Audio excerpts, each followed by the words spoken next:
I had the Giants not making the playoffs. Right. I shouldn't have done that to you because knowing the season that the Giants were about to have, you didn't need that. You didn't need that at the beginning of the year. And so that's my self-scout thyself. Good. Putting you in a bad mood before you needed to be put in a bad mood. Oh, man. Well, if I'm not in a bad mood today, I'll never be because the Giants suck with a capital S. That's right. We're here. It's Sunday. It's Week 10. It's almost all in the books. We got Raiders-Jets still going on. We know we got Monday Night Football. But it is I, Chris Simms, and Ahmed Fareed, the man, the myth, the legend. We are here on a Sunday night to give you all the NFL Week 10 news. It is I. I don't know where I came up with that. So I just heard a stat. Yeah. I don't know if it's true or not. Right. But going into this week, the NFL had like the largest margin of victory that it has had in a long time. Right? I think I heard that. Stat? Yeah, that it was up there for sure. Right. All right. I'm going to say this week. True. This week corrected some of that. Yes, corrected tight games. We needed it. First time in I don't know, ever that there was 5 game-winning field goals as time expired. I think we have a tweet on that. Right? This so is that's all happening. We're getting into this way too fast. Pretty amazing. There were 5 game-winning field goals as time expired in the fourth quarter today. Right. The most in a single day in NFL history. Yeah, and incredible. I mean, it was a lot of fun to watch. Those 1 o'clock games, it was some unexpected finishes. It became crazy down the stretch.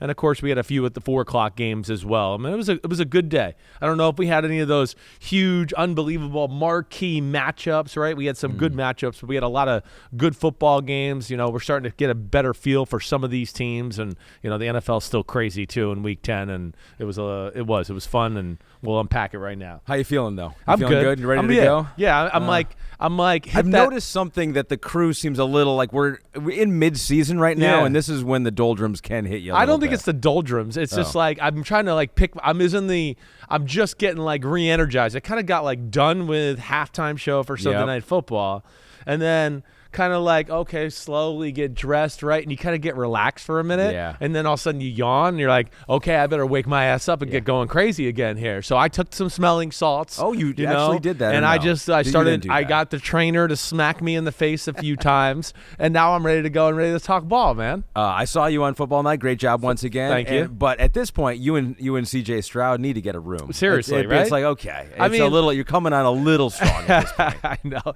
I honestly, the Texans highlights at one point today, I was like, I think I've done Stroud 5 weeks in a row. I was like, you should probably give them to somebody else, right? So Devin got to hit on it at the start of the show instead of me once again going, CJ Stroud. But I think everybody's seeing what we've been talking about for the last 6 or 7 weeks here, right? Now you're seeing wins. The stats are backing it up. But we've been here for 4 or 5 weeks at least of hearing me go, it's just unbelievable what we're seeing. And of course the lure of CJ Stroud even grows more today. Let's start with that one. Yeah, so we got the buzzer beaters here. We got a bunch of games. Let's start with that one. Texans defeat the Bengals. A little audible. We're going to do that second, but this is how in the moment we are right now. Yeah.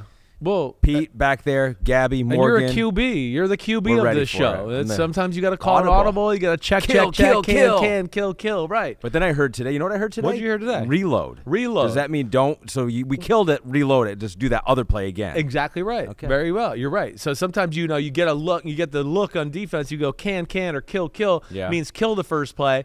But then the defense is kind of disguising, and they go back to what you originally thought they might do. Yeah. And then you got to go reload, and everybody knows, okay, that goes back to the original play. Look at you listening. I could be an NFL quarterback. Damn, you could be. Only if they didn't ask you to throw or take a hit. Yeah. You'd be one. Yeah, I would be broken in two. Texans defeat the Bengals. What a game. 30-27. I was just at Ohio State too. Yeah. And Ryan Day was there. And of course CJ Stroud was lighting it up at Ohio State, but not lighting it up to this extent. And Todd Blackledge asked Ryan Day, he goes, hey, are you surprised at all what you're seeing from CJ? Yeah. And he goes, no, not surprised. He's, been, quieting doubters for a long time. But I do wonder if a part of Ryan Day, and they made it far last year and they were a kick away from making it to the national championship game. But part of you is just man, he didn't look like this. He looked good. He didn't look like this his entire college career. No, he did not. And I think we saw glimpses of it. I think if you unpack it we did during, the draft process, and you start to look at it, you start to go, damn, there are a lot of good throws, right? It's a lot of nice plays in the pocket. He puts the ball where he wants to all the time, and that continued today. I mean, it did.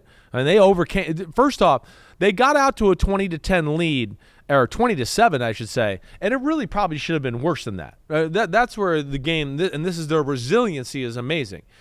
They get down there far on one drive. He fumbles a 4th-and-1 snap. Okay, they got down there in field goal territory. Another time, he got strip sacked by Logan Wilson. Right? So they left some points on the board. It was one of those games at one point in the second quarter where you went, damn, they're going to go win at 10-7, and it feels at halftime, and you go, it felt like they totally outplayed Cincinnati. And it kind of gave you the feeling of, oh, well, in the second half, Cincinnati's going to wake up and watch out. But it was just the opposite. Since Texans came out and really kind of put the pressure on Cincinnati. Cincinnati had to start opening up the offense, taking some chances there. Joe Burrow and company made a lot of big plays, definitely. Made some mistakes that we don't usually see him make. The interception in the end zone. Tyler Boyd with the drop touchdown pass at the end of the football game. Still, the shocking thing to me about the whole game is that, yes, 544 total yards of offense from the Texans on a Cincinnati Bengals defense that I think we all thought turned the corner and would be okay. And the Texans did whatever they wanted on them all day long. Pass game, run game,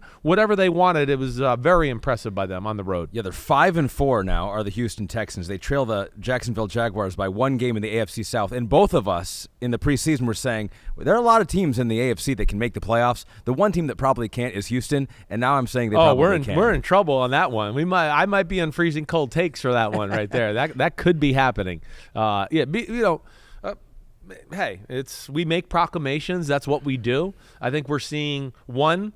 When you have a special quarterback, you have a coach who's ready to be a head coach and understands how to, lead a football team. And then the other thing is you see what free agency and draft can do for a football team. And I think Nick Caserio, I owe him an apology in saying that he did a little better in the draft than I thought, especially when it comes to players that fit in this scheme. Right? And that's whether we talk about Will Anderson, but Jonathan Greener, we talked about. Mm-hmm. They get Sheldon Rankins in free agency. He's the perfect guy in the middle of this Seattle-type defense to create havoc. So they got a lot of things going. And then, of course, on the offensive side of the ball, they're trying to run the 49ers Shanahan offense, right?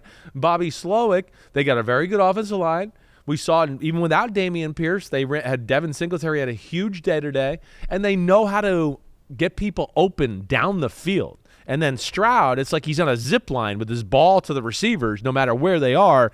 I know I've said all the superlatives about Stroud, but it's the throwing, it's decision-making, it's the wowness of the throws, it's the location of the high-difficulty throws, and then the nuance of, like we've talked about, oh, I'm getting blitzed, I know where my hot route is. Or I'm about to take a sack and I know where to throw it away so I don't get, take a sack or get a grounding penalty. It's those things that are just above and beyond mature for a rookie quarterback. Jason Garrett is all over your analysis that C.J. Stroud might be the best rookie quarterback we have ever seen. He was like, at first I laughed. I know, Simms. I think because it was one of those Simms moments. Like that's clearly because that's true. What I do. I know I make comments that are a little bold like that at times. Yeah. But I don't make them and just throw them out there.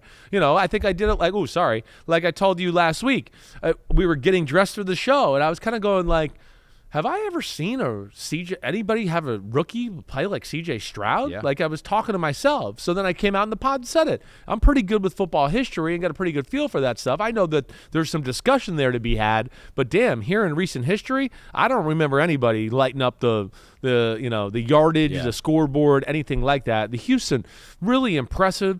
I mean, one, I was shocked they ran the ball that way on Cincinnati's defense. Two, I was shocked that they gave Burrow and company a lot of problems for a while. It wasn't until maybe late third quarter where you started to feel like, oh, Cincinnati finally got in a rhythm here and is starting to move the ball. But yeah, really good team win by the Houston Texans on the road. James Lennox 19 says, damn okay, C.J. Stroud. He outplays Joe Burrow and the Texans, move ahead of the Bengals in the playoff standings. Is C.J. a legit MVP candidate? Yeah. And are the Texans contenders? He is. I guess he is, right? Yeah, he is. He's definitely. Like if anyone else was doing this, they would, like if Joe Burrow was doing this, 470 yards. No, I hear you. I think with the stats, when you talk about the cast of weapons around him at receiver, I don't think any of us are sitting here going like, oh my gosh, they're loaded. Look at all these guys, right? So I think when you take all that into account, how they're winning some of these football games, the comeback against the Bucs, the comeback against the Bengals, after he throws a pick six, and you think,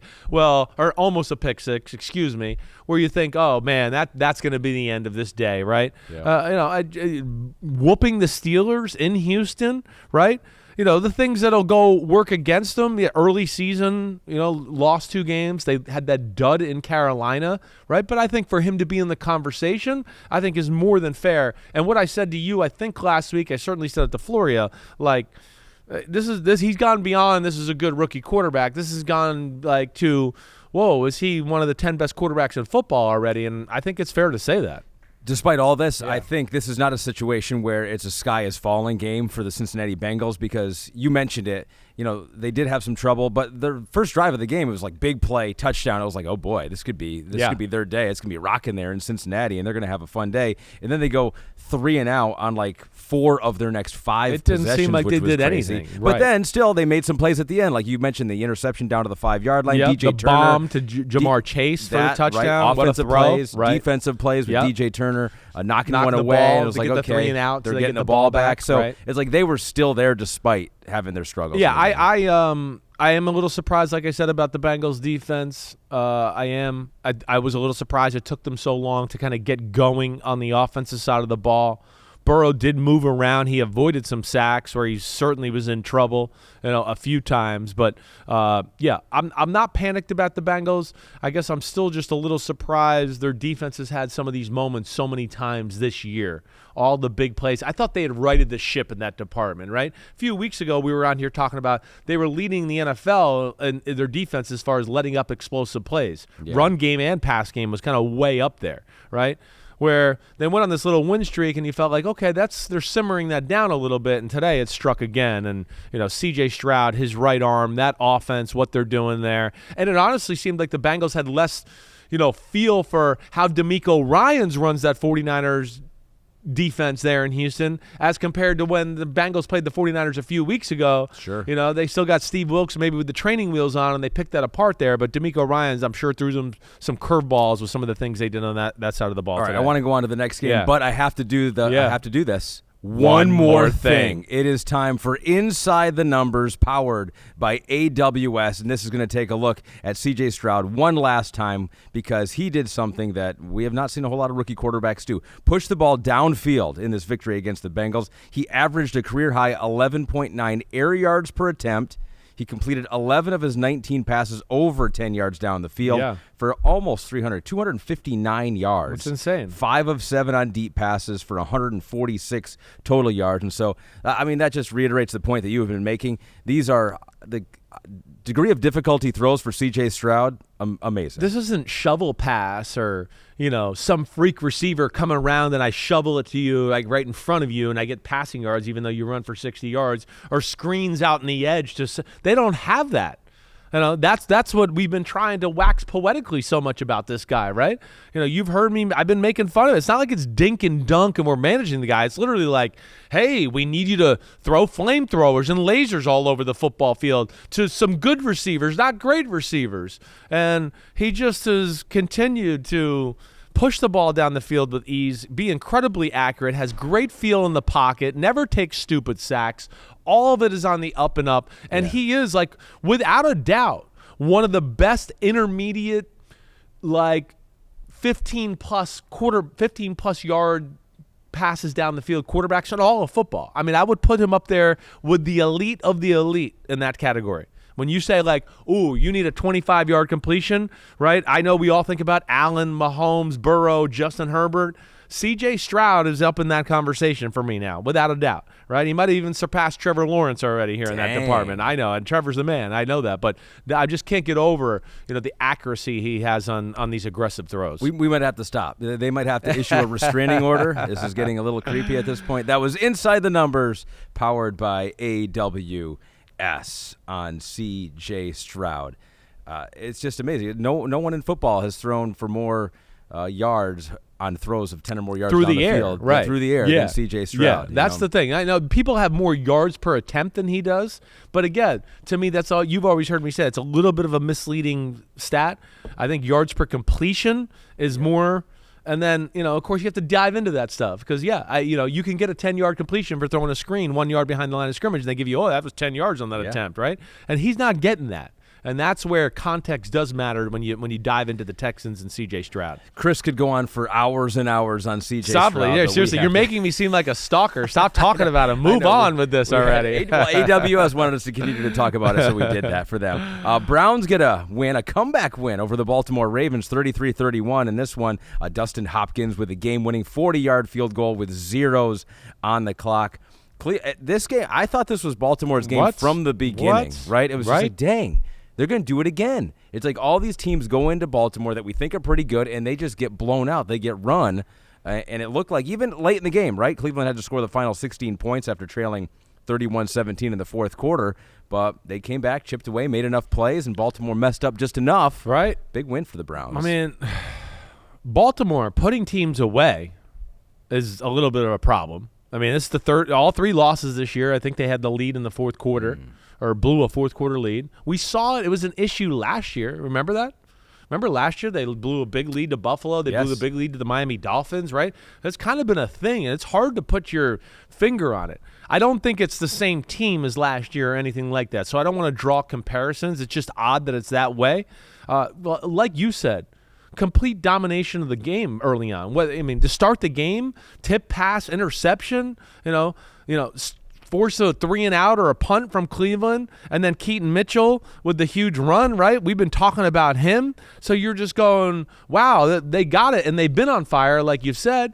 The Cleveland Browns put a few drives together in the first half, but you felt like, when they got down there, you didn't feel like they could really score a touchdown. You felt like it was such hard work to even get in field goal range, right? And then, to me, the turning point was this a little bit.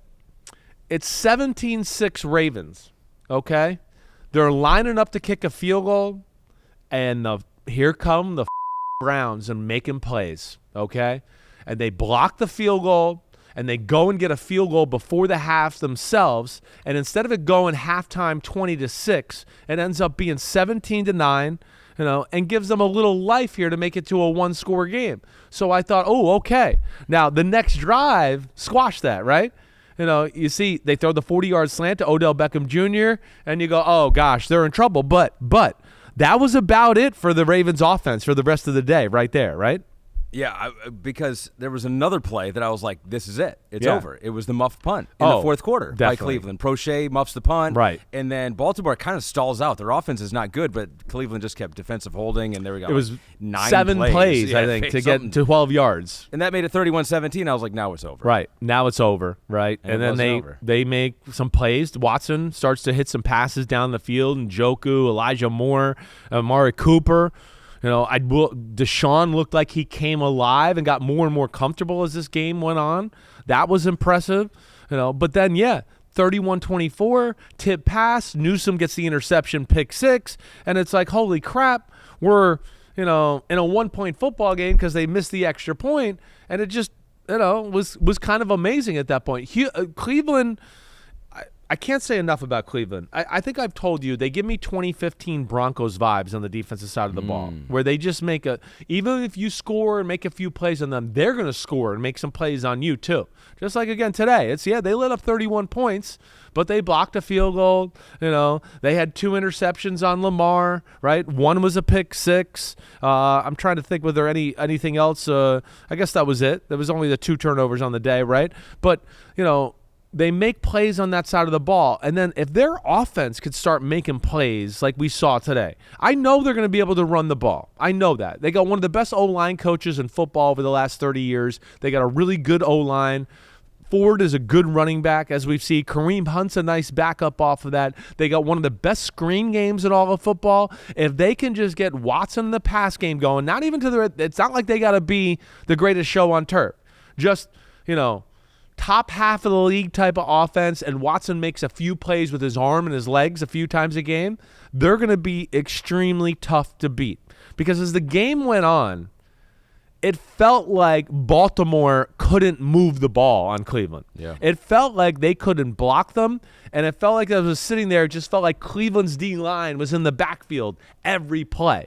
And it's like once they got a kind of a feel for how they were being attacked, and the Ravens got, some of their game plan plays out of the system and put them on the film and the tablet and all of that, they kind of go, okay, this is what they're doing to us today, and kind of shut them down from that point on. Yeah. And that's what's really impressive about them, how they can just put the clamps on you like that. Browns' offensive run game opened up the pass game. Fourth quarter, Deshaun Watson was perfect. 7 of 7, 81 yards and a touchdown. On the flip side, Lamar Jackson in the fourth quarter, 1 of 5, 11 yards, and threw the interception. Right. Eric DePasta is concerned because anytime the Ravens lost this season, they have completely beat themselves. The utilization of Keaton Mitchell today was sad. So he ended up with just 3 carries and 34 yards. I guess he caught 1 pass for 32 yards. Right. Explosive guy. Yeah, he's got a pass catch of 32 yards, a run of 39 yards, and that was about it for him. Feed them the ball more. I mean, I love Gus Edwards. He's a sledgehammer, right? But this is a guy that can go above and beyond a little bit, and like we talked about, I mean, go 60 yards to the house, or get look like he's going to get a 1 yard gain, and he breaks an ankle and cuts back, and all of a sudden he gets a 10-yard gain. I would certainly start to feature him more and more in this offense. But I think the thing that's concerning with the Ravens here, and we saw this a little last year, just the inability to maybe run the ball on Cleveland when they had the lead, to chew up some clock and kind of shorten the game that way. And Cleveland, it looked like kind of called their bluff, loaded the line of scrimmage, and they're tough that way because they got those corners on the outside where they can go and gamble and go, hey, you know what, we'll play one-on-one and put a bunch of guys in the box and blitz and just create chaos and see where it goes. And more times than not, they come out on top in those situations. They had 31 points. They needed 3 more, but silver lining, it's their 4th straight game with 30 or more points. Just the 2nd time in team history they have done that. So It's like we said, it's not with offense. It's a little of everything. It's the defense setting them up, the offense being a little opportunistic, right? Special teams here and there. But Kevin Stefanski doing a really good job managing that offense. I'll give him credit there. And, we know, like we said, I think they'll be able to continue to run the ball just on anybody. If they can get Watson to kind of look like he did today, and you could be a little scared of Cooper and Njoku and that crew there, man, Cleveland's got the type of talent that you go, they could beat anybody in football. You thought that game had a whole lot of offense. How about in L.A.? Oh, baby. My Detroit Lions. They're different this year. Not the same old Lions. They're not the same old Lions. Lions. These are different Lions. 7-2 now. They get the last-second field goal. Riley Patterson, 41-yarder with no time on the clock. 41-38 was the final score in this one. And as I was watching this game, I was like, man, Chris hates this game. He hates this game. All this 4th downs. Every team going for 4th downs. So the Lions went for it 5 times. I know. Got 4 of them. Yeah. The Chargers went for it 3 times. Got all 3 of them. And if those teams aren't aggressive in those situations, I do think the Lions lose. And I don't think the Chargers, if they're not aggressive in those situations, I think they lose by more than 3 points in this one. I don't know if I saw them all right. I did not. The early one that they missed, the Lions, I thought it was like a long 4th and 2 or 4th and 3. Yep. And they could have kicked a field goal. Yep. That was the one I know I was complaining about the most. It was early on in the football game. I'm just like, take the points. Yeah. Keep the pressure up. I think they could have gone up 13-3 in that moment. Maybe I could be off. In their defense, yes, it was one of the few times that they held the Chargers because they were down there at the 2-yard line. And they made them punt. They did make them punt. And then they had the short field. One of the 2 times one of the 2 times they punted in the game was that after that. I think that is the benefit that you get, right? Definitely. That's what Pete tells me 7 times a week when I go kick the field goal, and if the other team stops them, and then they end up getting, then they make the stop and they get the ball in field position. Pete turns around to me and goes, "See, that's why teams do it. That's why they do it." See, because the Lions did it again, so they failed on that 4th and short, and then the next time they got down there, they had 4th and short again, and they're like, "Are they just going to kick it this time?" Because they're like, "We got to get some points from some of these." Right. And Dan's like, no, we're going to go for it again. They did score the touchdown that time, kicked off, and so the Chargers had better field position, went right down the field and scored a touchdown. It was a lot of fun to watch this football game. It was. I'm not always in love with 41-38 type of football games, but I had no problem with this. One, I feel like there was a part of me that was a little expecting big plays in this football game. I think let's start with the Lions offense, right? Lions offense, you guys have everything. When your O-line's healthy, you're scary, right? And I think your O-line's as healthy as it's been since the start of week 1. Sure. So you look at that, the 2-headed monster running back. Gibbs is becoming special. Montgomery's really good, don't get me wrong. But Gibbs has another gear that when you see him, you go, ooh, who's that guy with the ball, right? I mean, it shows on TV watching him. So to run for 200 yards and then also throw for 333 yards, when the Lions can run the ball at all, they're almost impossible to defend because of the play-action pass and everything we talk about there. And then you can't rush the passer that way. And Goff, who's not great when he's under pressure, he's got a clean pocket, and he just tears you apart, right? And they got so many creative ways to do it. Amon-Ra St. Brown's damn good. Our man Laporta's kicking ass in the pass game, right? They got all that working, so that's impressive. The Chargers, their offense, impressive again. I wasn't shocked to see them move the ball. Did I think they were going to score 38 points on your Lions team? No, I did not. But the thing I worry about with your Lions here as we go forward, we knew the Chargers defense stinks. All right, we knew that. I worry about lack of maybe one more big-time playmaker, and you've heard me say the fact that they play zone so much, with teams that have some good zone offenses and a quarterback that knows how to manipulate the zone coverages and has, an arm like Justin Herbert, that's what worries me about Detroit. That does, right? It's lack of ability to lock people down in man-to-man just a few times every drive that just changes it up or makes the quarterback make a throw, or where you can blitz and go, okay, zone blitz is different. Sometimes you blitz and you go, yeah, I hope it gets there, but it usually leaves a big void in the zone because you have one less guy covering. You've blitzed, right? So those are the issues there, and that's the one thing I worry about them, going into the future. They've been searching for that. They've been searching for that difference maker. Jeff Okudah, they hoped he was the guy. Exactly right. Chauncey Gardner-Johnson, they need him to get back and get healthy. That'll certainly help out, right? But that is the one thing when I look, you got a lot of good on your Lions defense, but there's still, to me, only one blue chip star. And that's probably different than, the rest of the really good teams in football, right? It's Aiden Hutchinson. He's the man. There's a lot of good around him. I don't know if there's enough great for me to think their defense is ever going to be great this year. Pete has supplied us with the perfect stat. Yeah.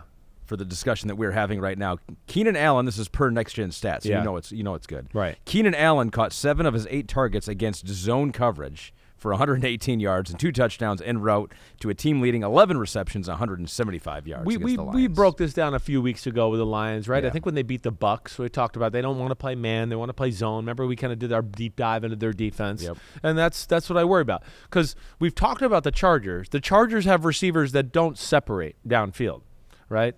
So if you have a team that can play man-to-man and dabble in that a little bit, like you saw with the Jets last week, who were starting to play more man-to-man against the Chargers, they couldn't get open. Nobody can separate. But with this matchup, it fit them. You guys play zone. They understand where to sit. Keenan Allen's a great route runner. He knows how to manipulate the zone, find the holes, do all those type of things. So that's where it makes sense.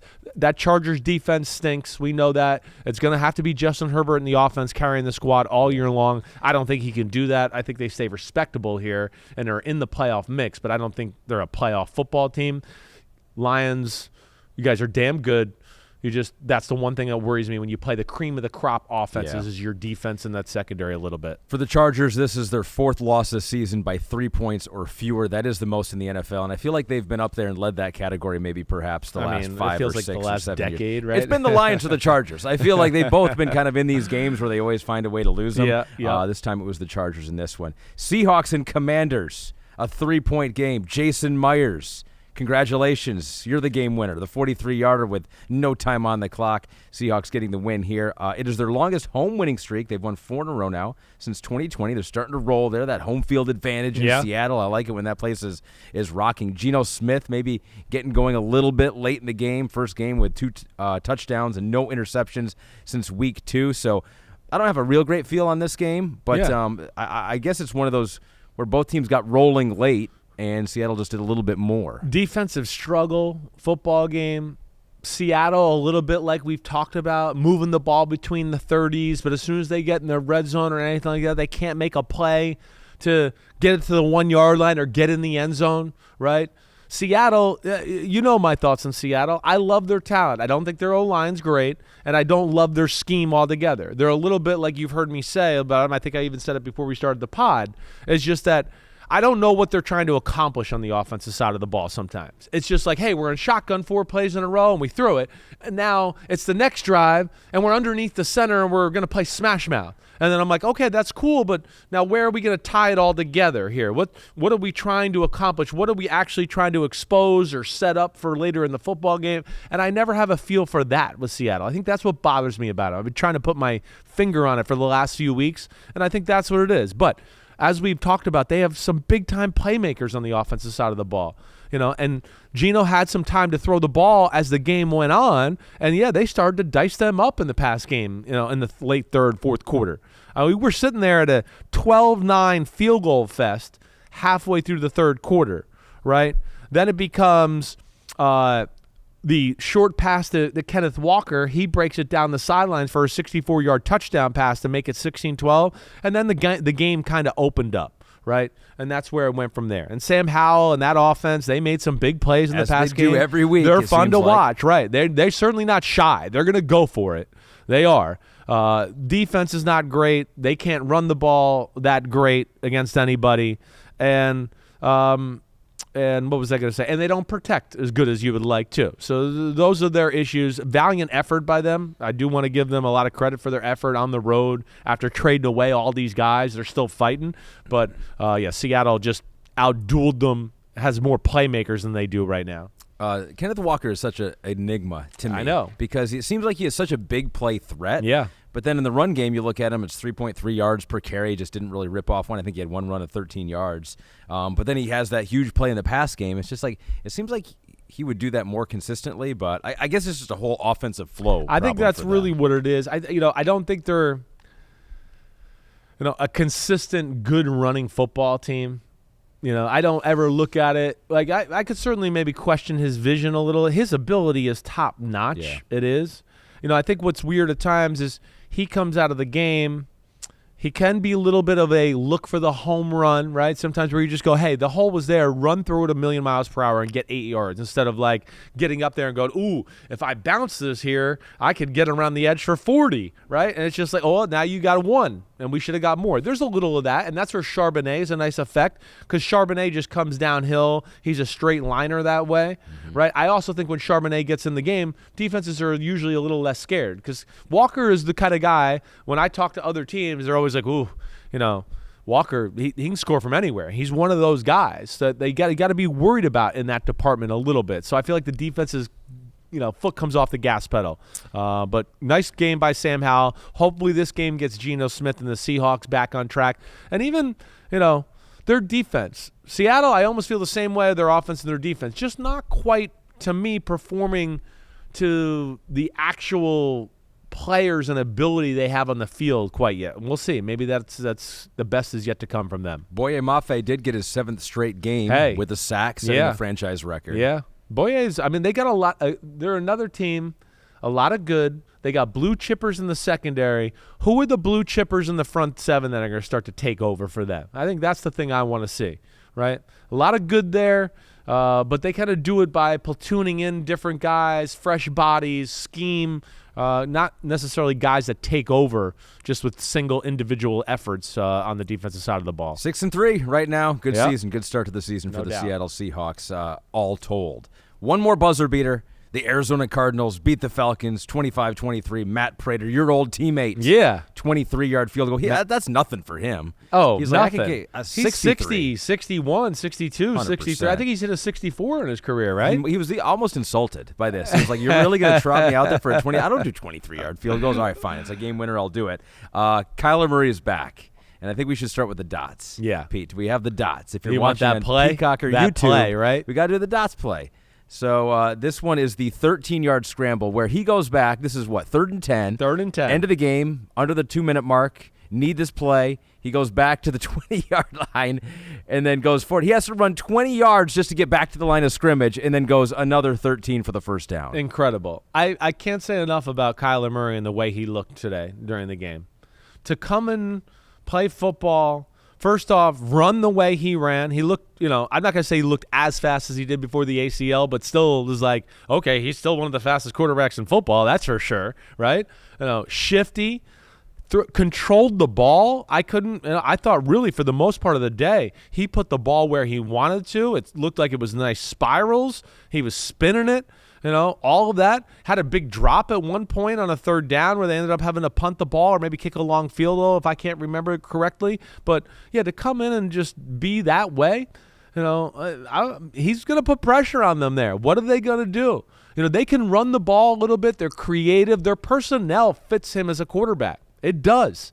They've been able to run the ball all year long, and now you got the ability to run him too off of that. It's only going to make the holes bigger for James Conner, let alone Rondale Moore and Hollywood Brown. They seem like jitterbug receivers, wide open fields, spread the ball, Kyler Murray style. It seems like it fits them. And they got a tight end in this Trey McBride, who is really starting to pop as of late on a week-to-week basis, and he had a huge day today, and none bigger than that big catch at the end that set up the game-winning field goal. Yeah, 33-yarder at the end. Yeah, he ended up with 8 catches and 131 yards, so certainly a connection there. You're right, Kyler Murray. And by the way, on that play, he ran 68 yards. That's crazy. On that 13-yard scramble. He reached a top speed of over 20 miles an hour. Wow. That's his fastest since 2021. Wow.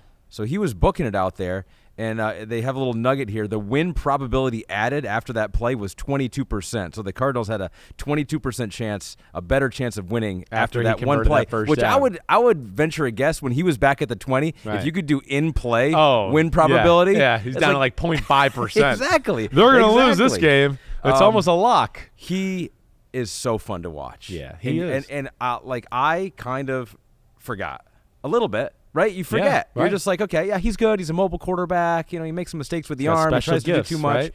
He is a one-of-one quarterback. He's special gifts. That's why I don't think it's as easy as just being like, oh, he's small, so we're going to get another quarterback in here. We're going to draft somebody else, right? I just don't think it's going to be that easy. And I think that's why they gotta play him and see what he can offer here and see what he's capable of and see if do we believe in him and that we can build this thing the way we want to build it around him? And yeah, I'm going to be interested to see where it goes. Like I've said, we've said it all year. With Dobbs and that, we kept going. They're very creative in offense. They do a lot of good things. Dobbs would miss a few throws every game, and you'd go, oh, man, if he just hit this or that or could just make one play, they might have won a few more of those games. And I know we'll get to Dobbs in a minute. But, yeah, Murray's got special instincts and knows how to play and has just got big-time skills. Yeah. Now, the other side of the ball, the Falcons, right? I mean, we're having the same conversation here. I don't give a shit what it is. It's 2023, right? To come away against, you played the Cardinals. It's, a defense that's better than its ranking, but nothing special. And to throw the ball for 70 yards, are you kidding me? In 2023 against the Cardinals, 70 yards? And neither of your quarterbacks are named Tommy DeVito. I mean, that's the crazy thing about it. It's they ran the ball good. Bijan did look good. There's no doubt about that. So that was nice to see. But a little bit like we talk about with the Chargers, right? Who can get open one-on-one on the Falcons and make plays? So when you scouted Drake London in college, you said he can't separate. He can't separate. 50-50 balls he's good at. Great at. He's great at that. He's a good route runner. If you want to throw him slants or little short intermediate passes, fine. That's what he's good at. But if you think you're going to line him up and you go, oh, he's got one-on-one and he's going to dust somebody and just go, see you later, I'm going to run for a bomb, or see you later, I'm going to run for a 20-yard in-cut and be wide open, that is not going to happen, right? And then Kyle Pitts the same way. Yeah, he's extremely talented for a tight end, but you got to be able to run the ball and then create some plays off of play action and stuff to where he's matched up against linebackers and safeties, not split out with a corner covering him or anything there. So to me, that's one of their big problems is lack of firepower at wide receiver, and that's affected their quarterbacks on, whether it's Heineke or Ritter. Nothing's been easy for them. I'll give them credit for battling, though. Yeah. And they battled, and Heineke got hurt, and then Ritter came in and made a couple of plays. He so did. I will give them some credit that they were in this game. Right. And they ran the ball for almost 200 yards. Yep. So that kind of if you just flip those numbers around and be like, hey, they almost threw for 200 yards passing and ran for about 100. That's not bad. Just a different way of doing it. Yeah, Ritter did some good things, too. Threw a ball down the field, got a big PI call, had the read option run for a touchdown at the end of the football game that gave them the lead. But yeah, there's not enough offense there in Atlanta. Not enough that scares you other than their O-line and their run game. And even with that, it was almost 200 yards rushing, but a good chunk of that is Ritter scramble and Heineke scramble too, to where again, it's good, but I guess I'm just not as blown away by it as I thought I would be. Yep. All right, closes the book on all the buzzer beaters. That was crazy. Yeah. A lot of great games. It really is. It's shocking. Like I don't know why, 5 buzzer beaters seems like a lot, but I would have thought we'd had a Sunday throughout history that would have had more than 5 buzzer beaters. But, I mean, these were all with, zeros on the clock. I know. That's so rare. It's usually it's all right, you got to kick off or something like that. Nope, 0, 0, 0. Well done. All right, time to go into the shop. The printing press. Give me the headlines presented by Hyundai. Let me find it in the rundown here. Hold on. I started scrolling prematurely. We're at it. 49ers beat the Jaguars 34-3. This was not a buzzer beater at any point. No. This was the 49ers saying, we are angry that we had a 3-game losing streak. That's right. We never should have had that 3-game losing streak. And we're going to take it out on the Jacksonville Jaguars. That's right. Your headline for this game is? The young and the rested. Oh, nice. I got it. You got it, Chase Young. They were rested off the bye week. You got it? Good. I just want to make sure everybody's up to speed. And that was all you, right? It was not all me. I actually said the young and the restless, and then the cackler came in and said, how about the young and the rested? And it all worked out. So it was a good team effort by me and Pete. We give you the credit, and in the process, we make fun of you. Right. So that's how cool. it works, it's right? He passes on the credit. He goes, keep up my name out of your mouth. The 49ers, man, I don't know what this is the team that we were like, what happened to this team? Well, here they were. I just, Shanahan, first off, smart. Right, they're going to go back to the lab in a week off and reevaluate what they need to do, what needs to be tweaked, what needs to be changed, whatever. He's going to get Steve Wilks on his frame of mind thinking situations. And then the big thing, I think, is the health, right? The health was huge. McCaffrey totally 100% healthy. Debo back in the lineup. Trent Williams playing, right? None of that. And then you add Chase Young. And there's some other guys that were banged up on the defensive side of the ball that just get to come back and be totally, 100% fresh, healthy, and crazy mofos like they are. Yeah, that's what jumped out to me. I think the big thing with the 49ers is, Zach Wilson just threw a pick. He had a great drive here. The Raiders are going to end up winning this one 16-12. Made a lot of nice throws. Just threw a pick to Spillane. They're going to lose. Jets are going to lose. Okay. So, but going back to the 49ers there, all right, let me say with some of the things on the offense. When Shanahan has the full cast of characters healthy, Kittle healthy, Ayuk, Debo, McCaffrey, he's almost unstoppable because like we talk about with some of the offenses that bother us that don't tie things together, that's where Shanahan's brilliant. It's like, hey, we got to toss to McCaffrey. Hey, we got to toss to McCaffrey. But it's also about setting something else up off of it. Oh, here's the fake toss to McCaffrey. There goes Debo on the reverse. Touchdown Debo, right? There's always something to it there. And he's so good at playing his stars off of each other. That's what I love about Shanahan more than anything. So he gets that going, right? A motivated group like you're talking about, O-line healthy, Purdy, chip on his shoulder. People telling me I'm Brady, and now they're telling me I should be benched, which was wrong. He played great. And then I think when you add on the defensive side of the stuff, here's to me where it jumped out right away. Matt Casey, producer of Football Night in America, he's sitting here behind us. When the game started, I went, Niners just came out with 5 D linemen. They just came out in 5 D linemen and said, the hell with our coverage. You're not going to have enough time to get anybody open down the field. We're going to smother you right here. And that's how this game's going to be. And to me, that was the big thing I looked at. We know those guys up front are awesome for them, right? But I felt like there was some different alignments, like you've heard me talk about with the 49ers up front, just to give their guys a little schematical advantages. Just not to be like, hey, it's a 4-2 cover 4, and we're just lining up in it. Hello. There was plays where it was like, wait, 3 D linemen are over here. Fred Warner's over here with 1 D lineman. Who's blitzing? Who's coming? How are they going to do this? Oh, they're doing a stunt off it. I felt like they gave some different looks up front that stressed Jacksonville out in a big way and never let Jacksonville get into a rhythm. Yeah. And then they got behind, and then we always what we talk about. Once you get behind in the 49ers, good luck with that crew and those pass rushers guys and all them teeing off on you. Yeah, I feel like this is let's put it in almost pen at this point, we have to look at the 49ers for Wednesday. Don't you think so? Don't we? Like with Young in there. With that kind of part of your Young and the rested. Yeah, like how does he change? Yeah. Like what his and abilities are. And I think we'll get into see what Wilkes tweaked with on the defensive side, right? What about Wilkes? And I think we have a question from a homie here. B-Ball Daniel 1, Damn OK, Niners D. What adjustments did Steve Wilkes make that paid off for the Jags? Maybe some more film review will have to be done before you can give a definitive answer on that. But I do know this. Yeah. He was in the booth, then he went to the field.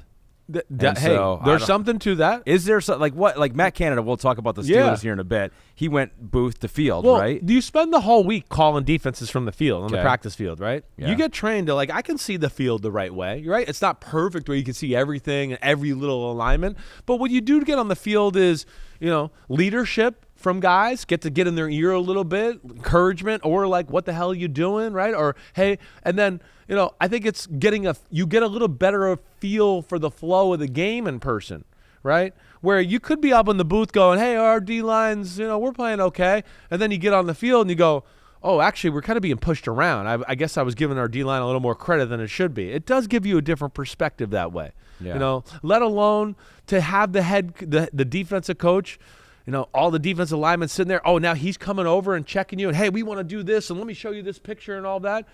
He's the best coach on the defensive side of the ball. So now the message is coming straight from him, straight to the players. I think there is some beauty in that. I would think the flip side of it, too, for the players, having him accessible to run things by or say, hey, man, this is not working. We need to do this, right? It kind of gives the players more of a voice, and it feels like they have more accessibility. I think there is that. And you're seeing it firsthand to go along with that instead of maybe relying on other coaches to tell you, oh, they're doing this to us. We need to over-adjust. And when you're on the field, you might panic up in the box. You go, that sounds like we're a little panicked down there. We need to adjust to this. Let me adjust. Let me change this, right? Where you're on the field, you're like, hey, we're okay. We're okay. Yeah, they're pros too. They made a play. We don't have to totally reorganize the game plan here because they made one 20-yard completion, right? So I think that's all of that happens at some points there. But the one thing I wrote down, and to answer our listeners, question there, is the 49ers D being more creative on the D line, right? It jumped out to me from the get-go, and when the game was 10-0, I wrote it again because I just saw some alignments where I went, they haven't done this or they haven't aligned like this all year long, whether it was the 5-man fronts or, 3 guys to one side, a linebacker and another defensive lineman to the left side. They just did some things there that I'm sure toyed with Jaguars rules, right? And they didn't know how to protect it, how to block it in the run game. Oh, wait, this guy dropped out. What coverage are they doing? Trevor Lawrence never looked comfortable throughout the day. Totally harassed. Jacksonville, this will serve them well. I will. Because they're going to learn, a little bit this is Super Bowl team intensity. We're still a young team. We've seen it here and there. We've talked about that. But they got a feel today for a team that knows how to rev it up as about as anybody in football. Yeah. And those are the type of teams you're going to play as you get in later in the season, whether it's the Chiefs on the road, the Ravens, whoever, right? Where you're going to go, no, our level of intensity, detail, all that has to go up here if we're going to beat these type of football teams. Yeah, it was Doug Peterson's what happened there? And then Trevor Lawrence is don't worry, we got it. Second half. The Chargers game, no, the game's over. Yeah, this ain't the Chargers. This is the 49ers. The game is done. Yeah, right. Don't try to pull the Chargers on this one. Brock Purdy, 3 touchdowns, no interceptions, and that one pass to Kittle was awesome. He double pumped, he brought it back, and then he had everyone in his face. He didn't even follow through on that. No, he had kind of just. It really was perfect placement. I love that call. 2nd and inches, defenses always overplay it. You're going to get optimal, perfect passing looks. He wants to throw, I think it was the Ayuk over the middle. Okay. It wasn't there. So there he is, tries to recock it with somebody in his face and puts a ball right on the money to Kittle up the sideline and made things interesting. So, big play by him. Purdy, big bounce back. 49ers, big bounce back. Cowboys get a big win over the Giants. We put this in the printing press, too, just so you can put it to bed. You're right. Write the headline, write the story, and then ship it out and don't think about it ever again for you. 49-17 is the final score. Your headline for this game is? Gosh, I could be dirty. I could say so many things, but I'll say home sweet home because Dallas is damn good at home. They're a different team in that stadium, on the field turf. They're fast as hell, and it showed today. Longest home win streak since 1979 and 81. They've won 12 in a row now at home, dating back to last year. That's something. It is something. They're a team that's built for that surface for sure. They're a speed team, not a size team like we talk about. And when you have that, the field turf is, definitely better than running on grass that way. I think it's the second week in a row we can look at it and go, listen, we knew their defense was going to dominate. There's nothing to break down there. I mean, shit, I think you and me could have gone out there and played defense and we held the Giants to maybe, 20 points. Definitely. Somewhere. They had to hide us and game plan around us a little bit, but we could have figured it out. I mean, they had no chance. But I think run game, Cowboys. Look at that. I know. 640 total yards to 172. What was Morgan saying? Morgan was saying it was the largest disparity in yards. In yards and I don't know, NFL. Giants history. Probably something like that. That was the stat. It was like it's got to be. That was it. They didn't know for sure, but since 1979, when the year Dad was drafted. Yeah, that's when they start all stats. They go, when was Chris's dad drafted? Okay, 79. We'll start our stats there. But that's insane. You just don't see that. Obviously, the Giants are in shambles. They've had injuries, but you just don't see that. No, it's disaster. Right. The one thing I'll say with the Cowboys. I like the way Dowdle looks at running back. Oh, yeah. Right? He runs hard. I think they might find something there. Him with a great little combination with Pollard. And then I think the other thing for the second week in a row, and I give Mike McCarthy a lot of credit, is he's breaking out of his mold of like the shortest passing team in football the first 4 or 5 weeks of the season. And here we are 2 weeks in a row where it's like, screw the 5-yard slant. We're going to look for the 50-yard post. We're going to look for the 30-yard crossing route. And I feel like it's opened up the field for them, right? And as we've talked about it before, and you've heard me say this a million times, all these coaches that think, I'm going to make it easier on the quarterback and throw the ball 4 and 5 yards. It's not easier. It's easier to read the field and see the field when things are spread out and people are down the field and creating separation. And Dak Prescott is great at hanging in the pocket and pushing the ball down the field. He has statistically been one of the best down the field throwers of the football the last 4, 5, 6 years of his career. So that's where I like to see that change from them, and I think it makes them a much more dangerous offense altogether. Holy crap. They Jets almost just threw a Hail Mary and almost caught it. I didn't think he'd be able to get it down there. His arm's special, right? He was running to the left almost out of bounds and threw the ball 60 yards. And gave his guys a chance, but Raiders. We'll let this one decompress. We'll get to that one here in just a bit. So the Raiders get the win. Robert Saleh doing a bro hug. Robert Saleh, by the way, the beard is much darker. I think it's a much darker beard this week than it was last week. Yeah, it does seem a little darker than last week. I don't know if that grew in more, if we're dyeing it. I don't think he would dye it. I don't know. Maybe he would. We'll see. I don't know. We'll ask him. I'm next sure. Time we see I'll him. ask him. This is from across the bedroom. Yeah. He says, damn okay, my king Dak Prescott lighting it up on the field, throwing for 1,000+ yards in the last 3 games. Yeah. My question, if Dak keeps playing like this, does he enter your top 10 quarterbacks again? Big fan of the podcast. Keep it up. So I just checked it. Yeah. He was 13th. Last year was, I think, the first time he dropped out of the top 10 in a long time, right? Can he win you back? Definitely. Yeah, I think last year, like we talked about, it was some of his worst play was in big moments, right? The turnovers were ridiculous last year. And he missed some plays and throws in the pass game last year, let alone I didn't think he made as many plays off schedule. But the way it looks right now and the way he's been playing here as of late, yeah, he certainly can get back into my top 10. I have so much respect for Dak Prescott, right? It's not always perfect, but toughness, leader, never blinks, doesn't let Jerry Jones or the Cowboys fan base and all that ever get him down. He just keeps staying the course. And that's why he's the perfect quarterback for the Dallas Cowboys. Yeah. And that's why I root for him, because he does and handles himself the way an NFL quarterback should handle themselves. Yeah. Eat soup. That seems pretty cool. That's a cool thing to do, right? It is. I love soup. Not a lot of people. I'm like a soup every day kind of soup guy. I am. Every day? Every day. It seems I know. excessive. I know. Do you eat a sandwich every day? I don't. Oh, no. You don't? Damn. What do you have for lunch every day? Hard-boiled eggs. Okay. Protein and fiber. Yeah. Hard-boiled egg for lunch? It's very healthy. Damn, amino acids I know. in there. Damn, yeah. I don't want to be that healthy. Soup is high in sodium. You got to watch out. You got to be careful on that. Yeah, I'm a low in sodium naturally guy, so it helps me out. Oh, that's interesting. It is. Yeah. Cool. But I do. I'm not even joking. A soup a day. Soup a day. Yeah. For lunch? Most of the time, right. That's like the one meal my wife doesn't make for me, so I have to make it, so it's already made, and I just have to heat it up. What do you do, in a pot, or do you put it in the microwave? Like Whole Foods has those pre-made, like chicken and rice soup. Yep. They have a minestrone. They got a chicken tortilla. So I dabble in all those. I kill them. I really do. Wow. Yeah, chicken noodle, normal chicken noodle. If you haven't had it for lunch, maybe for dinner, or maybe in between lunch and dinner. Sometimes I do both. Wow. Sometimes my wife's like, what do you want? And I'm like, well, I've had 2 soups already, but I'll have a third, because I want to make it easier on her. Yeah. I don't care. It's fulfilling. I've known you for 4 years. You didn't know that? I don't. I know you're intrigued, right? You're like, the hell with the rest of the podcast. I want to ask you more about this. We could talk about this for another 5 to 10 minutes. That was Give Me the Headlines, presented by Hyundai.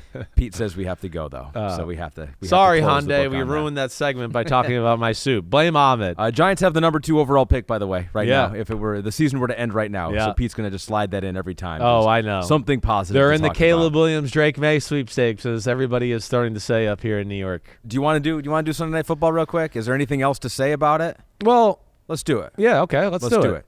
Jets lose to the Raiders. Final score, 16-12. Well done in the back. The graphic is up on the screen. Now we need Chris's thoughts. Well, it's one of those games where it felt like the Jets controlled the football game, right? And they kind of let the Raiders hang around, and there we are at a 9-9 football game, okay? And then Josh Jacobs breaks a big run. Aiden O'Connell throws a jump ball to Michael Mayer for a touchdown, and that put it up 16-9 in a game where, I don't know, we didn't know if the Jets could go down and actually score a touchdown, which they couldn't. They moved the ball a lot throughout the night. Zach Wilson made some very good throws throughout the night. Breece Hall certainly had some moments of popping here and there. Garrett Wilson played well. But just every time the Jets get down to field goal range, or they're about to make a move to get in the red zone, to get into touchdown range there, it's always a up. It's always some sort of problem, penalty, whatever it is. They get sacked, whatever, and that put them behind the 8 ball. This is one that's going to hurt them. They felt like they were the better team on the field tonight, at least in my opinion. And again, I know I was sitting here talking to you for the last quarter or so, but I still was keeping an eye on things there. This, to me, feels like one that got away from them a little bit. Jets are 4-4 now. Raiders are 4-5. I feel like they're going to be right in that area, both of those teams. Yeah. For the next few weeks here. Yeah, they're on like the bubble of playoff conversation. I'm amazed with the Raiders a little bit. I mean, to do this after Josh McDaniels get fired, now they're going to be sitting here, at 5-5? Yeah. Right? Did they really need that big of a culture change there? I mean, it sounds like it. That's crazy. I know. I don't like to say it. I like Josh McDaniels a lot, but I haven't heard one guy act like they were sorry to see Josh McDaniel leave yet. I mean, in fact, it almost is like the opposite. Like they were having a party as soon as he got fired. Yeah. Jets are 4-5 now. Yeah, Jets Raiders are 5-5. Yeah, right. NFL Jesus had not updated yet. That's not on me. Well, That's I got NFL it. I said said Raiders 5-5. I had updated it myself. And then I went was back. There. Oh, sorry. I was there. Yeah. We'll edit that out. And Robert Spillane is being talked to on the field right now by Melissa Stark. Wilson threw a bad interception late in the football game as they were driving. They were down in field goal range. Spillane got it. That was really his big, miss of the night. But overall, Zach Wilson did a lot of good things. I mean, led the team in rushing by far. Made a lot of big plays in the pass game. Garrett Wilson got going. This one to me a little bit too is just like, it's defensive struggle type of football game. I know the offense needs more, but Jets living up that touchdown drive to me is the difference in the football game. I just didn't think the Raiders would actually go down and punch one in the end zone on this Jets defense. That's where I was shocked. All right, Zach Wilson made a few plays. Yeah. But he's no Joshua Dobbs. As we go into the don't look now category, teams that, I don't know. You look at their record, you look where they are right now, you go, don't look now, but they're streaking. The Minnesota Vikings are one such team. They defeat the Saints 27-19. Now they're 6-4. They got the longest active win streak in the NFL with 5 straight wins, and they're at Denver versus Chicago, a bye, and then at Las Vegas after that. This roll, I mean, we saw the Lions at minus 1,100 to win the division last week. I don't know. I'm starting to think the Vikings might have something to say about that. Josh Dobbs, he did it again. Drugged out dragon. Oh, drugged out dragon. Drugged out dragon. Can we say that? Yeah, you just did. Okay. Yeah. I didn't know fully what dragon. That's I mean, fine. damn. It could be legal drugs. Imagine a dragon on drugs. Holy crap, that'd be scary. This dragon says, "What is the ceiling for the Pastronaut?" I like that nickname. The Pastronaut and the Vikings. How far can we go? I mean, what is going on here? It is unbelievable that a guy who was on another team 3 weeks ago comes in here 2 weeks, gets thrown into the fire last week, and I mean today ran the offense like he had been there and been Kirk Cousins' backup for the last 4 years. Today was domination. 27-19. Okay, that's all nice and well, and some late game heroics from the New Orleans Saints and stats and all that. Game was 27-3 at one point, right? I mean, Dobbs was making play after play with his feet and carving the Saints up in the pass game. I mean, him and T.J. Hawkinson, it was like they couldn't be stopped today. So they had it all going. And this is where it's sad about the Vikings, and I feel for Kirk Cousins, because we said this a few weeks ago when they were not even on the winning side of 500, right? Where I went, they feel like they're better than last year. I had said that. I said that to Florio.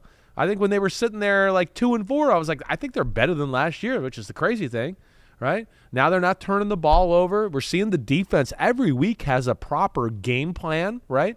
It's not a super talented defense, but nobody seems to just go, oh, we're going to move the ball up and down the field on Minnesota and do whatever we want. Brian Flores has certainly had the effect there. They have a guy or two that make a play every game, whether it's Danielle Hunter or Byron Murphy, or it always seems like somebody shows up at the right time here. So I give them a lot of credit. Kevin O'Connell is a phenomenal head coach. I know, and last week I almost just basically anointed Dan Campbell the coach of the year, because I was like, if they can get to the playoffs, it's like you do that with the Lions, you automatically should get coach of the year.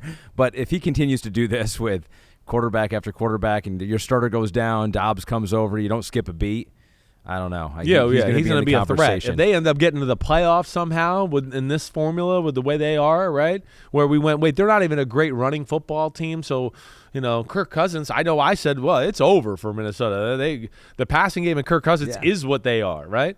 So that's where I would be shocked. But yeah, I think I was just amazed with the ease in which they moved the ball down the field on a solid Saints defense, right? A defense in the Saints that I think is ranked higher than it actually is. It's not as good as its ranking, but I still was surprised by that. So can we show the dots on his 7-yard touchdown run? If you're watching on Peacock or YouTube here, Next Gen Stats gives us the numbers on it. He ran 45 yards on this 7-yard scramble and score. And we saw this last game too. Whenever he was in trouble, he would just get out of the pocket and either go with his legs or something would open up in the pass game. Maybe you'd get it to Hawkinson there. According to Next Gen Stats, Dobbs has gained 130 rushing yards over expected on scramble runs this season, more than double the next closest quarterback, who is Patrick Mahomes, who's actually very good at doing that. And so he is not only scrambling, but he is getting more yards than an average quarterback should get on these scrambles. He's sneakier, faster than you think he is. I think that's the first thing, right? He's bigger than you think he is. So there's a lot of plays where it's like, oh, people got a hand on him or they're about to drag him down, and he gets out of it, spins out of it, and all of a sudden he's running around the edge for a bunch of yards, right? I think he's got great feel in the pocket or when to get out of town or get out of Dodge that way. Also, he's the type of guy that he's a good enough runner where you can sprinkle in a few quarterback design runs every game with him. That's what Arizona did too. So that's where he's going to be a handful as we go forward. They're going to be careful in that department because, of course, they don't have much of a quarterback situation with their injuries there. But, yeah, and then, the things that I think ended his time in Arizona, where I remember, a few times I was like, yeah, Dobbs is good, but there's a few throws every game he misses where I go, oh, if he hit those, they might have won the game today, right? He ain't missing those the last 2 weeks. He's been on the money there. So I think that's a little Kevin O'Connell and this talent they got around him and what they're doing there. But, yeah, special. And then, again, we're back to New Orleans, and we talk about that. Again, I think the defense is a little overrated, and the offense is simple. It's just too West Coast basic simple. And a guy like Brian Flores, I'm sure, was all over their rules and things they do today. So, yeah, it's, they're in the NFC South. They're going to be in this, but I don't necessarily get excited when I talk about the New Orleans Saints. They're like a team like you've talked about. It's just like, what's their identity? What are they? What is outside it? of Alvin Kamara 3-yard passes? Exactly. Down the field. That's what I mean, right? And then we'll find a moment to where we'll throw a deep pass to Shaheed or Chris Olave. Yeah, that's what it feels like. It's like Chris Olave. I know he made some phenomenal plays today, right? Yeah. But I mean, it feels like it's short pass to Kamara, run to Kamara, short pass to Kamara. Maybe that'll develop into a Shaheed bomb or an Olave bomb at some point, right?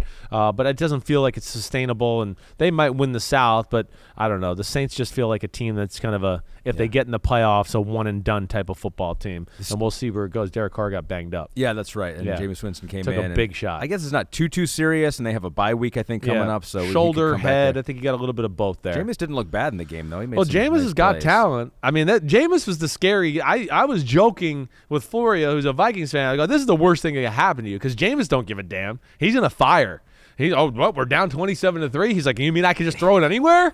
Yeah. And that's what he likes. And, of course, he made some phenomenal plays because of that. I've never seen a play like the one he threw to A.T. Perry, right? Basically all the way across the field. Yeah. A jump ball. He was like 5 yards from the left sideline. He set up and saw A.T. Perry. A.T. Perry. It was A.T. Perry, excuse me. All the way in the right corner of the end zone, and he threw it, and Perry made a nice play and went up and got it. Yeah. You know who does have an identity, though?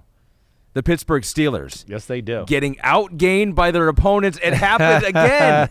It happened again. The Packers get 399 yards. The Steelers get 324, and yet they improve to 6-3. They are 6-0 in one-possession games this season. They're the only team in the NFL to be outgained in every single game this season. They've got a formula, it's working. Do not mess with it. We let you get more yards than us, so you feel like you might beat us, and then we close it out at the end of the football game.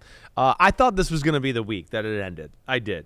I didn't think Green Bay would move the ball quite as well as they did on Pittsburgh throughout the day. Whether it was run game, and then, Jordan Love kind of got in a groove in the second quarter, and they made some plays in the pass game as the game went on. They did.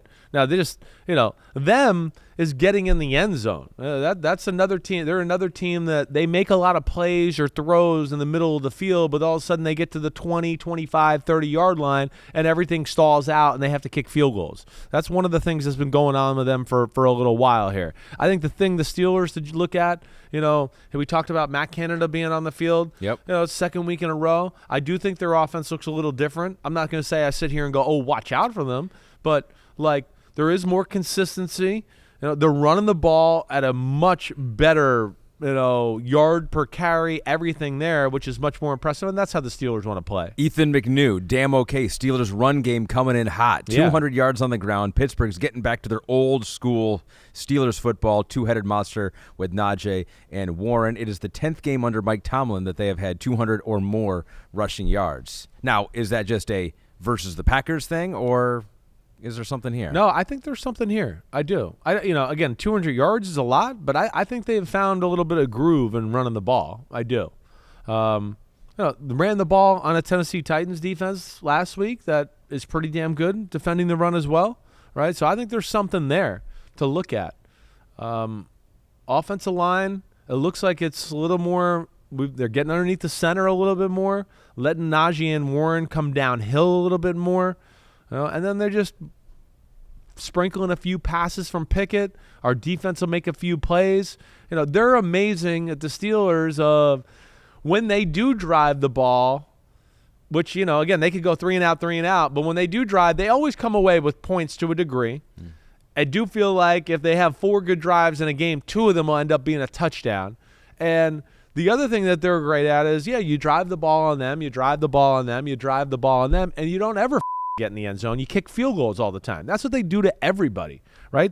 And I want to say defensively they're 31st in football, but scoring defense, they're 13th in football. So they're a pain in the ass once you start to get down there close. They don't let you in the end zone. How are they doing this? I know, it is. Throw Mike Tomlin's name in the Coach of the Year. Yeah, it deserves to be in there, that's for sure. AFC North, the Bengals are in last place at 5-4. with Cleveland at 6-3, Pittsburgh at 6-3, Baltimore at 7-3. We do have one question on Christian Watson here. Yeah. He had 7 targets, but just 2 catches in this game. PFT Go says, is it just me, or are the Packers not putting Watson in the same spots that made him so deadly the second half of the season last year? Agreed. And Watson to me does not look like, I question his health. I don't look like he looks like he has one less rocket up his ass compared to last year. He's lost a rocket. Well, and I know he pulled his hamstring early in the year, right? And he had to deal with that. So I wonder if there's something going on there. He's certainly not as explosive, and it does look like they feature Jaden Reed just about as much as anybody.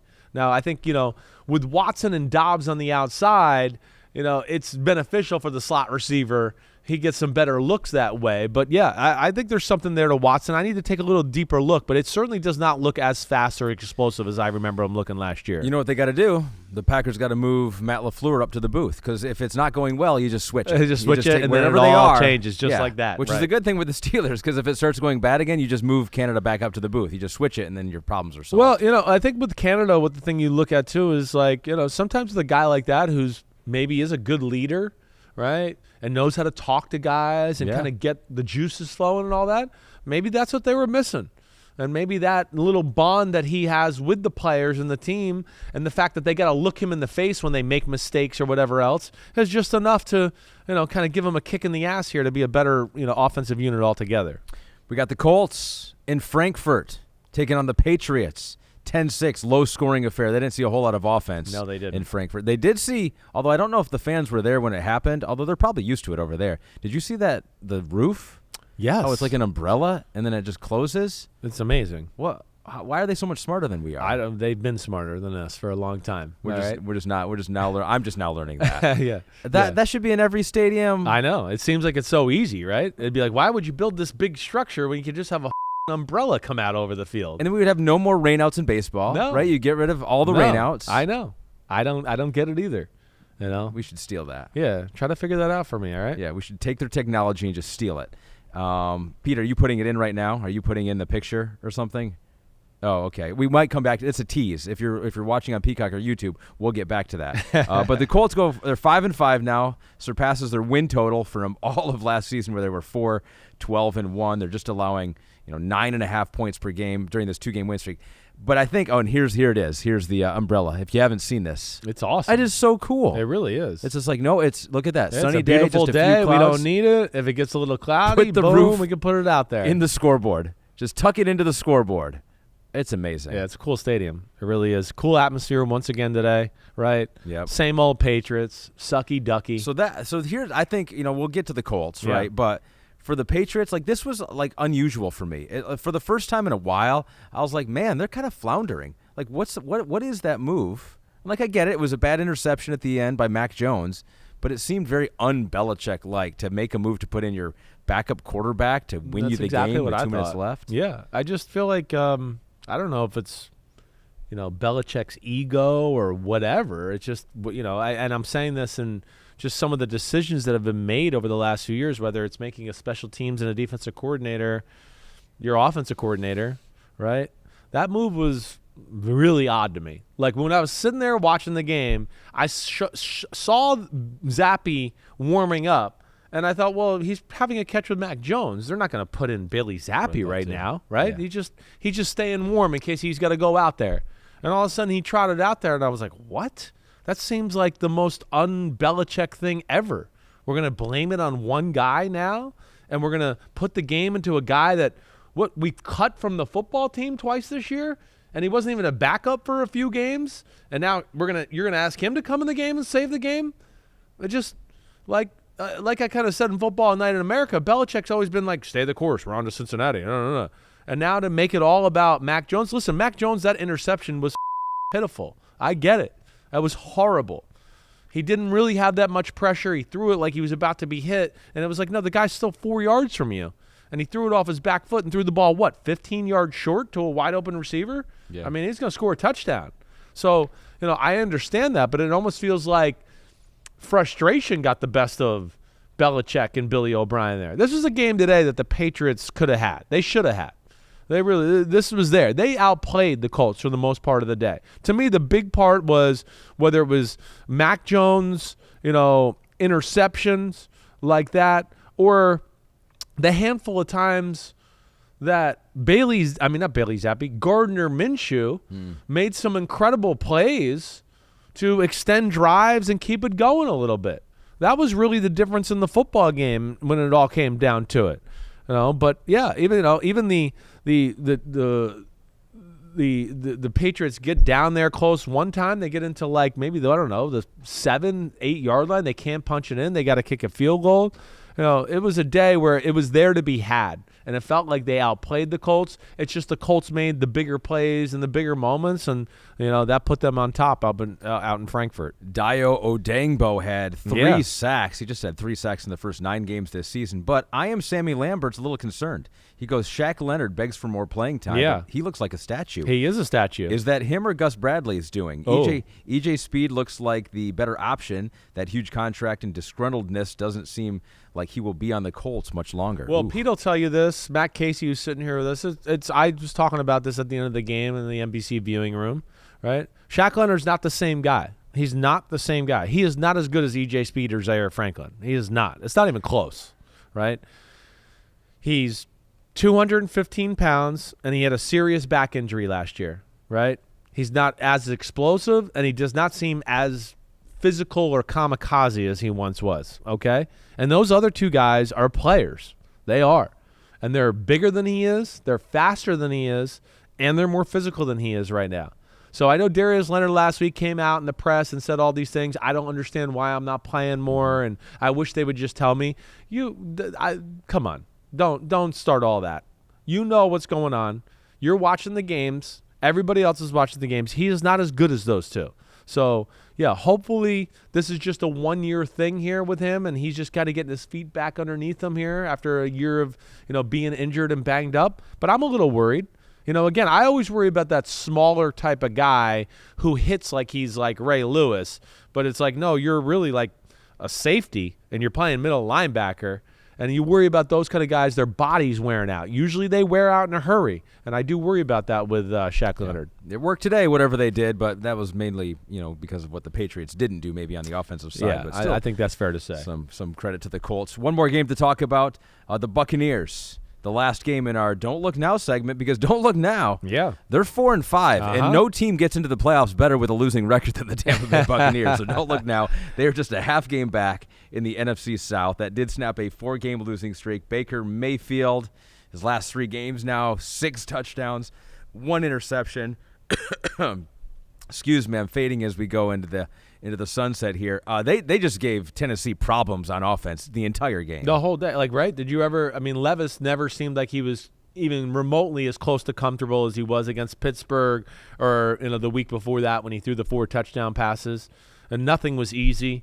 And he had people around him. He was getting hit as he threw. He looked like he was confused by coverages and holding the ball a little too long, or had a few throws where you're like, oh, that was dicey there. Like there's a few people there that could have been intercepted. You were lucky, right? They never seemed in sync the whole day. And then, of course, couldn't get the run game going either. And that's what they would like to do with Will Levis at quarterback and lack of big-time, firepower at receiver. They need some semblance of a run game. Kind of an ugly football game that basically came down to Bucs defense played better, and Baker made some big-time throws in the pass game. I think that's all there is to it. Really. Mike Evans was damn good. A little splash of Chris Godwin in there, and that's all it took. Evans, big touchdown pass. Rashad White turned down the Jets one time. That big play down the sideline, right? That was certainly huge too. That was the little dump off to the left. I don't know if it was a screen or if it was a screen, right? Yeah. So that was good to see. It's good to see. They can be dangerous. When their defense is healthy in Tampa, they got some guys that can make some plays, whether it's Winfield. I like Carlton Davis. Vita Vea, to me, is the best player in their defense. When he's out there, they're a totally different defense. And then offensively, I don't love their offense, but Baker's got a big arm. Mike Evans is still dangerous. Chris Godwin's still damn good. And if they can run the ball a little with White, who's got some talent, they're going to be a pain in the ass here. I still think they're a team that can challenge to win the NFC South for sure. In fact, I see things about them that I like more than the leading New Orleans Saints a lot of the time. And more than Atlanta. And more than Atlanta as well. Now, it's just, they've hit these moments of being inept on offense. And that's what you hope to kind of get out of their system here as we go along. But really, they could have won this game by more than 20-6. Mike Evans dropped a touchdown pass. They had to settle for a field goal after the ball hit him in the face in the end zone, and he dropped it. But Baker looked good today, looked comfortable. For Tennessee, it's their worst start since 2015. This is not going to be it for Tennessee this year. It's going to be the development year for Will Levis. This is all in about next year. Figure him out, right? Tajay Spears, right? You got weapon. him. They need weapons. They need weapons on offense. And formulate what you're going to do in free agency in the draft. And you start to get ready to that to frame the team around Will Levis. All right. We don't want to forget. Actually, maybe we do want to forget what happened on Thursday night. We normally do Thursday night in 60 seconds. We might not need 60 seconds this time. The Bears did defeat the Panthers 16-13. What's your big takeaway from that game? Did you watch it? Oh, of course. I don't ever miss a standalone football game ever. Yeah. Did you rewatch it, though? No, I did not rewatch it. I did not. Bears run the football, manage the game on the right side with their rookie quarterback in Bajent. The one thing I like about with the Bears on defense is they play a ton of man. They don't let you have anything easy. They know they don't have like the best pass rush in football, even though it's gotten better with Montez Sweat and company there, right? So they try to confuse you up front and at the line of scrimmage, and now they got Montez Sweat. They're capable of maybe collapsing the pocket a little better than they ever have been. Good win for them. I think the story of the game still, for me, is that the number one pick does not look very number one pick-ish, right? And I'm not sitting here trying to bag on anybody, right? But to me, the biggest part in a boring game where you're talking about is a quarterback that, again, I know is slick and kick the ball out of his hands quick and all that, but misses way too many throws when the pockets are clean. There's too many wobblers. There's too many balls that hang in the air. And for as quick as releases are and how he can see the field, it's just the opposite on the down the field throws. He loses time in the pocket because he cannot stand in there and make throws when the pocket's collapsing. Just like, I don't know if you saw the end of the game. He had an out route. I want to say it was to Hayden Hurst right before the fourth down. It might have been second down. And the pocket was collapsing. And, because of his size, and now he has to, raise his arm to get it over the people, he's not able to get enough accuracy and mustard on the ball to get it there. And that's what I worry about him going forward. I still question, are they going to be a run and then run play action and boots off of him, or are they going to spread it out and let him wheel and deal? That's the thing I'm not sure. They kind of dabble in both. I think they're trying to figure it out. And, again, I want to give him the benefit of, I know he doesn't have great talent around him. I get that. It's just I'm going by the look test there, right? Good win for the Bears. I just go, the number one pick does not even look in the same planet as the number two pick, right? I think that's the big thing. They're not even the same planet. And I think that's what's a little scary. And the fact that he doesn't have talent around him is partly their own fault because he just looks over on the other sideline and sees DJ Moore. Wait, we had that? We had that guy? I could have played with that guy? That's the other tough spot when a team goes all in on you. Not only is the pressure, you're the number one pick. Whoa, you traded all these assets for this guy. And then you go, yeah, you traded all these assets too. And now you want him to carry the team and you give him nothing to help him out. And we'll see where they're going to go this year because they got no first and second round pick in this draft because the Bears got it. Where we're going to go is home. After we talk about Monday Night Football, Broncos at Bills. Go. I think this could be interesting. I do. I mean, I'm going to take the Bills to win the football game. I am. You think the Broncos are catching some momentum? I do. I think the Broncos have found their groove on the defensive side of the ball, and for a Bills offense that we know is not consistently dangerous on a week-to-week basis, I could see them slowing them down. And I could see Sean Payton and Russell Wilson having a good little game plan here to make this interesting. I'm going with the Bills to win the football game. Let me see but I picked a 24-20. So I'm expecting the Broncos to hang around and make this thing interesting. So the Bills are favored by 7. So you have the Broncos covering off a bye. Yeah, coming off a bye. Sean Payton specials. They've shown they've been able to run the ball a little bit better as of late. Russell's getting more comfortable. Yeah, I think they're going to make this a little too uncomfortable for the Bills in this one. We've done it again. Yes, we did. We've reached the part of the podcast where usually Matt Casey gives us his laptop with breaking news, but Apparently, he's heartbroken because his Jets lost, so he doesn't even care about the breaking news. He's like, "Shut up, let's move on with the night." Yeah. Are we still following this NFL thing? All right, everybody, you know where to find us. Wednesday, we'll be back. Me and Ahmed Fareed for the Treasure Hunters, aka What the Happened podcast. I appreciate everybody listening. Week 10 podcast recap. NFL season's unbelievable. It never disappoints, right? On a week-to-week basis. It really doesn't. It's amazing. It's great theatrics. Keep sending in the questions, thoughts. You know it. I love to hear your thoughts. Challenge me, question me, or ask me to expand on anything. Send in some tweets on who you want me to watch on film on Wednesday. I'm going to get after that tomorrow. I usually listen to my group here, and they point me in the right direction. But be good, homies. Enjoy Monday Night Football. We'll talk to you Wednesday. Ahmed, thanks for everything. You the man. Clap it up. Clap it up. Clap it up, hey.